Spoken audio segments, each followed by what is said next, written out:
પોરબંદર પંથકમાં હોળી ઉત્સવને લઈને એક અનોખી પરંપરા આજે પણ યથાવત જોવા મળે છે. અહીં હોળીના પર્વ દરમિયાન પરંપરાગત મણિયારા રાસનું વિશેષ મહત્વ માનવામાં આવે છે. કંબોદર ગામમાં આયોજિત હોળી ઉત્સવ દરમિયાન રાજ્યના વન અને પર્યાવરણ મંત્રી અર્જુન મોઢવાડિયા નાગરિકો સાથે ઉત્સવમાં જોડાયા હતા.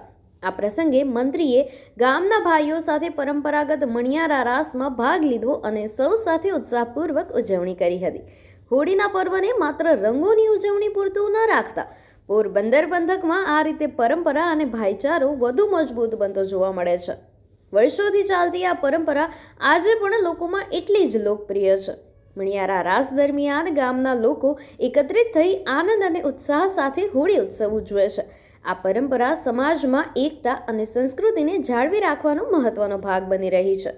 સ્થાનિકોના જણાવ્યા અનુસાર પોરબંદર પંથકમાં હોળી એટલે રંગો સાથે મણિયારા રાસની અનોખી મજા, જે વર્ષો જૂની પરંપરાને આજે પણ જીવંત રાખે છે.